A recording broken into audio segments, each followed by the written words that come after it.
የማይቀር ነው። ምክንያቱም ሽቀላው ነው አባቴ ግዴታ ነው። እሺ እሷ ተደፍራ እርጉዝ ከሆነች ልጁ ለምን አይመረመርም? ልጁ እርጉዝ ያደረገ መቻ ነሳው? ጥያቄውን መቻ ነሳው? አየሽ መሸፋፈን ስለፈለገ ነው። እሷም እኮ ለምን ደበቀች? ስለፈራች ነው ሚስትየው። ይሄን ነገር እርግጠኛ ነኝ። እሺ ጥያቄ ምልክት እውነት ሀቡ ስታወራ ብታዩት ራሱ የልጅቷን ፖስት አድርጋሉ። በቃ እኔ መስራት አልችልም፣ እኔ ገንዘብ የለኝም፣ እኔ እንደዚህ ነው ስትል እንኳን ማለት ነው ትቻለሽ ብሎ እንኳን አላበረታታትም። ባንደበቱ እንኳን እኮ የሆነ ቁልጭ አይን ነገር። ቀጥል ጥያቄ ምልክት። ሃይ ሰላም፣ እንዴት ናችሁ? መጀመሪያ ደህና ናችሁ? እግዚአብሔር ይመስገን። እንዴት ነህ? ይሰማል? ደህና ነኝ እግዚአብሔር ይመስገን።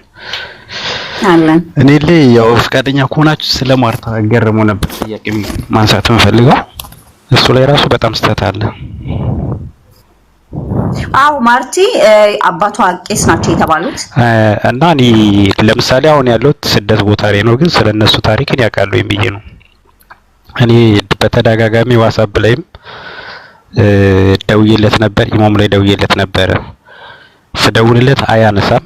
እህቷም ከሷ ጋር አረብ ሀገር ላይ የቆየች ቀጥታ እንዲያስገባት እሺ ብሏት አላስገባትም። ታውቂያለሽ እውነታውን ስለምታውቅ።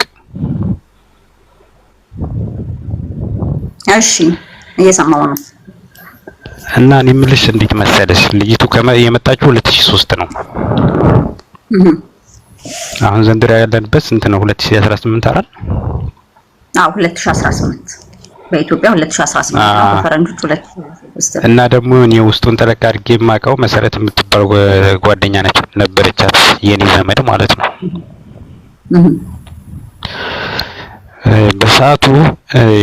በሰዓቱ የሰራችበትን ብር አልተጠቀመችበትም። አባቷ ደግሞ ቦታውን የገዙት እሷ ከመሄዷ በፊት ነው የገዙት ቦታውን። ይሄ ስልክህን ትንሽ ራቅ አድርገው ከማይክሮፎኑ ትንሽ ራቅ በል። ይቅርታ በኤርፎን ስለሆነ። ኦኬ ትንሽ እና በዛን ሰዓት በሰዓቱ አባቷ ገጠር ላይ ነበሩ። እንደዚህም ከተማ ላይ ብዙም ስለማያውቁ እማኝ ሆና ራሱ ፈርማለች እቺ ማለት ነው። ፊርማው ራሱ አለ። የሸጡላቸው ሰዎች ራሱ አልሞቱም፣ በአካል አሉ። ኦኬ ምንድነው የአባቷን እውነታ ደብቆ ትኩረት የሚስብለትን ነገር ነው ሚዲያ ላይ ለቀቁ።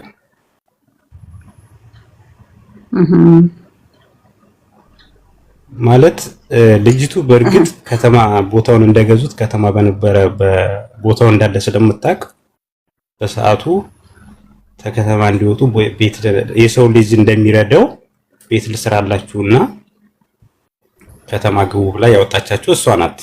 አፈሩ ግን ያባታ። ስለዚህ እንደ እውነታው ይሄን ቤት የገዛው ማን ነው እያልከን ነው አንተ? አባትየው ነው ቦታውን የገዛው። እኔ ልጅቱን ራሱ አስገባትና ወይን ደግሞ ሄደ እንደገና አንደኛ አባገዳ ስትደበር ስለ አባገዳ ስታነሳ ነበር። አባገዳዎች አሁን ከተማው ላይ እየፈለጓት ነው። አሁን አባቴ አንድ ነገር ልንገርህ ወንድም አለም፣ በመጀመሪያ ስም የለህም፣ ስም አልተጠቀምክም፣ ስምህን ተጠቀም። ሁለተኛ ነገር ደግሞ የራስህ ማንነትህን አስቀምጥ። ኦኬ ለምን መሰለ ስለምፈልግህ ነው። ኦኬ የልጅቷ ጉዳይ በሀቡዬ ቤት ስለተያዘ አዛት ታይም ትመጣና የምታውቀውን እውነት ትናገራለህ። ምንም ችግር የለም። አይ እኔ አውቃታለሁ የምትላት ልጅ ደግሞ ራሷ ባለ ጉዳይዋ የሆነችውን ይዛሃት ትመጣለህ። ኦኬ ምክንያቱም እኛ ምናምነው በማስረጃ ስለሆነ አንተ ጋር በልጅቷ ሳይድ ያለውን ማስረጃህን ይዘህ ትቀርባለህ። ጉዳዩ ስላላለቀ እንደዛ ከሆነ ትክክለኛ መረጃ ማወቅ ከፈለጋችሁ እሷ ለምሳሌ አሁን ኢትዮጵያ ተመጣው በኋላ ነው እህቶች አረብ ሀገር ሄዱት ስትል ነበር ስትናገር የሰማችሁ ማለት ሰምታችሁ ከሆነ ኢንተርቪው ስትደረግ ቤሩት ላይ ከሷ ጋር 5 ዓመት እየሰራች እህት አለች። አሁንም እዚህ ዱባይ ነው ያለችው። እሷ ልጅ አቡ ቤት ብትገባ ደስ ይለኛል፣ እውነታውን ስለምታውቅ እኮ ልትገባ ነው።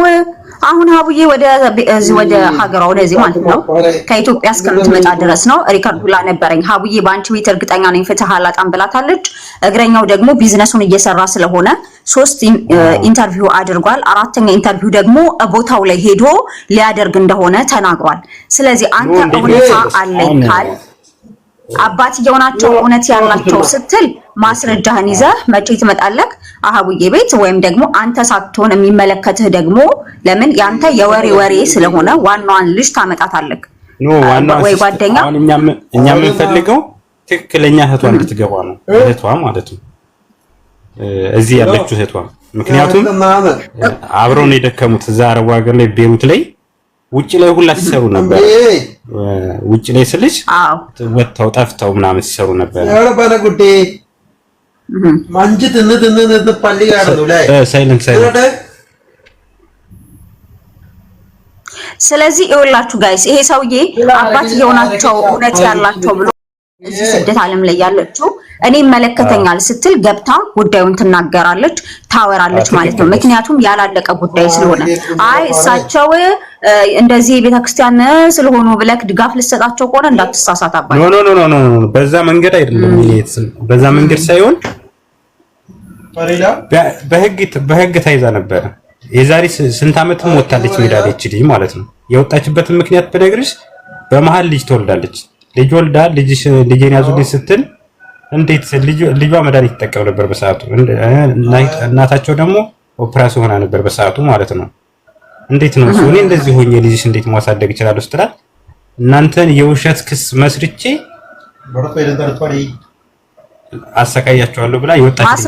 ማስረጃ አለ ይሄን ለማለቷ ቪዲዮ አለ ማስረጃ አለ። እሺ አንድ ጥያቄ ቪዲዮውን እስቲ አንድ ጥያቄ ጠይቀኝ ይሄን ለማለቷ አንተ ማስረጃ ይዘሃል? በ45 ቀን አስወጡኝ ስላለችው ደግሞ የ2 ዓመት ልደት ራሱ ቤት እነሱ አባቷ ቤት ያከበረችበትን ቪዲዮ ልክልሻለሁ። የውሸት እኮ አይደለም ማስረጃ ያስፈልጋል። ይኸውልህ ወንድሜ ያለ ማስረጃ ምንም ነገር ማድረግ ስለማይቻል አንተ አባትየው ናቸው። አሁን ለምሳሌ በፊት የነበሩ ሰዎች ማስረጃ ብታያቸው አንድ ወረቀት ላይ ያለ ማስረጃ የሚሰጡሽ። እነዚህ ሰዎች ሪካርድ ማድረግ አይችሉም። አንዳንዴ ከቦናችን ተቀባይነት የለውም አባቴ ይሄ ተቀባይነት የለውም። እኛ የሀቡ ልጆች ነን። ኦኬ ሀቡዬ ጋር ነው ልጅቷ መታ የምትናገረው። በዛ ሰዓት እንደውም እኔ ነገር ተግረኛው እንደውም አቡ እንደውም እውነታውን ትከታተላለች። እኔ እውነታውን ስነግርሽ ማለት ነው። ምክንያቱም አቡ የጀመረችውን ነገር ትጨርሳለች። በምን መንገድ እንደሆነ እንዴት የማጥናት ብቃቱ ራሱ አላት እውነታው ላይ ለመድረስ። ስለዚህ አሁን ማለት ነው ማርታም ሆነች አባትየውም የሚያሸንፉት እጃቸው ላይ በያዙት ማስረጃና መረጃ ብቻ ነው ብሎ ነበር ተባለ ከሊያሉ ምናም በሚባል አይነት ነገር ሀቡዬ ጋር ስለዚህ ልጅቷ ደግሞ ሀቢባ ጋር ስለምትመጣ ልጅቷ ሼር እናደርግልሃለን። አንተም ትከታተላለህ። አለች የምትላት እህትም ሆነች የራሷ እህት ያንተም እህት ሆነች መተው መናገር ይችላሉ ማለት ነው። አንተ ግን የራሷ እህት ናት። እሷ ራሷ ወጋ እንድትገባ ብዙ ሰዎችን ጠይቃ ነበር በውስጥ ሊያስገቧት ስላልቻሉ ነው። እህቷ እሱ አላስገባት ስላለ አቡ ጋር መግባት ትፈልጋለች ልጅቱ ማለት ነው። ትምጣ ችግር የለም እኮ ሀቡ ትሄድና ወደ አሁን ትመለስ ከኢትዮጵያና ከዛ በኋላ ይሄ ጉዳይ ይኬድበታል። ችግር የለውም ስላላለቀ። እሺ በቃ ቴንኪው። እንደዛ ከሆነ ተባበሯት። አንተ ደግሞ ስምህን ጻፍ። ምንድነው ጥያቄ ምልክት ምን ብዬ ልጠራህ እችላለሁ? ጌታው በእኝ ችግር የለም። ጌታው ብለህ ስምህን የማትጽፍበት ሪዝንህ ምንድነው? የራሴ ሪዝን ስላለኝ ነው። ጥያቄ ስላለብኝ ነው። በል ወረዳ አንተ እውነተኛነትህ ራሱ ያጠራጥራል። በቃ እንገናኛለን። እሺ ቴንክ ዋት ብዙ ነገር እኮ ነው በህይወትህ ላይ ያልተመለሰልህ ጥያቄ ምልክት ከሆነ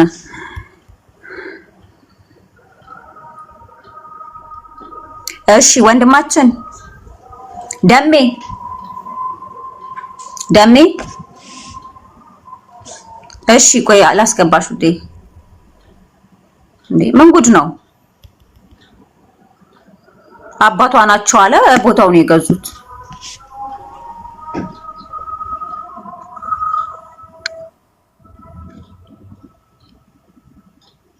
እግረኛው ሚዲያ ላይ ያለውን ያላያችሁት ገብታችሁ ማየት አለባችሁ። ለልጅቷ ግን ለቤታቸው አጋዥ ለነበረችው ባለቤትየው ላስረገዛት ለ16 ዓመት ህፃን ፍትህ እንፈልጋለን እንጂ ዝም ብሎ ተደባብሶ ያታልፎ ባልና ሚስት ይታረቁ ፍቅርን እንዝራ የሚባል ነገር የለም። ምን ነው የሚዘራው? ወዴት ነው የሚዘራው? አንድ ሚስቱን እየቀጠቀጠ ሲያኖራት የነበረ ሰው ነው ባልየው። ግንባሯን፣ አገጯን፣ ግንጭሏን እየመታ ነው ሲያኖራት የነበረው። ከዛም አልፎ ደግሞ የቤትየውን አጋዥ ደፍሯል። ያ በሆነበት ሰዓት ነው ባለቤቱ ወጣ ለ3 ዓመት ያክል የተለያየችው ከሱ ጋር። ስለዚህ አሁን ከ3 ዓመት ከተለያዩ በኋላ ቤት ውስጥ ትግባ ብሎ ማለት ሌላ ጉዳይ ነው፣ ይግደልሽ እንደማለት ነው ጋይስ። ስለዚህ ክፍል 2 ላይ ሲያቀርብ ሰውየውን ስልክ ደውሎ ሲያናግር ምንም አይነት ነገር ስለቤት አጋዣቸው ያነሳው ነገር የለም እግረኛው ሚዲያ። ስለዚህ ፍትህ እንዲያሰጣት እንፈልጋለን። ምሽ የራሱን ቢዝነስ ብቻ የሚያሯሩጥበት ዩቲዩብ ቻናል። ስለዚህ ያለው ነገር ይሄ ነው በደፈናው። የዚህኛዋ ልጅ ሐቋ ሳይወጣላት ባልና ሚስት ብቻ ማስታረቅ አይችልም። አው ስለዚህ ማንንም ያላስተዋለው ማንንም ያላየው ትኩረት ያልተሰጠው ነገር ነው። ትኩረት እንዲሰጠው እንፈልጋለን እያልናችሁ ነው እንዴ? በቃ ችግር የለም እወድሻለሁ በላት፣ የልጆቼ እናት ነሽ በላት። በቃ ተታረቁ፣ ተስማሙ። አይመጣውም እኮ የልጅቷስ ጉድ ተሸፋፍኖ ፍርድ አለ እንዴ? እውነት እኔ እግረኛው ሚዲያ ትክክል አይደለም። ሽጉጥ ተኮሰብኝ አለችው የሆነ ሰዓት ላይ እሷ ባላወቀችው ጉዳይ ውጪ ቆይታ ጸጉራን ተሰርታ ነው ምናምን የሆነ ነገር አድርጋ ስትመለስ ሽጉጥ ይተኩሳል ባልየው። ሽጉጡን ፈርቶ ነው እግረኛው ሚዲያ አንተ ጥሩ ሰው ነህ የሚለው። የቤትየዋማ አጋዥ የ16 ዓመት ልጅ ያስረገዛት ሰውየው ነው።